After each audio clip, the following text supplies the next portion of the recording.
حقارت کی نظروں سے دیکھنے والے لوگوں کے لیے خواجہ سرا مسیحا بن گئیں۔ اسلام آباد سے تعلق رکھنے والے خواجہ سراؤں نے غریب اور نادار افراد کے لیے اپنے ہی پیسوں سے دسترخوان سجا دیا۔ اگر ہماری وجہ سے کسی بھوکے کو کھانا مل سکتا ہے تو ہم یہ کام ضرور کریں گے۔ ہم نے دسترخوان لگانا شروع کیا ایفٹن مرکز میں، تو اس کی ہم نے NOC لی۔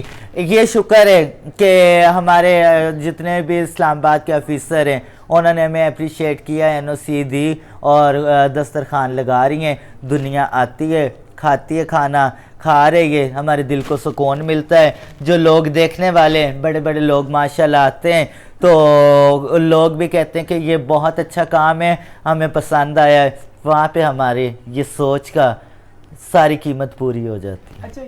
ان کے مطابق ہم مختلف جگہوں پر شادی بیاہ کی تقریبات میں شرکت کے لیے جاتے ہیں اور ان سے جو پیسے ملتے ہیں انہی میں سے آدھے پیسے نکال کر غریب لوگوں کے لیے کھانے کا اہتمام کرتے ہیں۔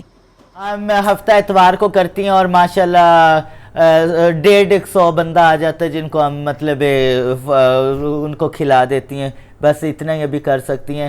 جیسے جیسے ہمیں لوگ سپورٹ کریں گے، لوگ بھوک پیاس کو دیکھیں گے، لوگوں کی بھوک سمجھیں گے، ہمیں ہمارے ہاتھ کے ساتھ ہاتھ ملائیں۔ ہماری تو سوچ ہے کہ آئیں لوگ اس چیز کو آگے بڑھائیں۔ ایسے ہم روز بھی کرنا شروع کر دیں گے۔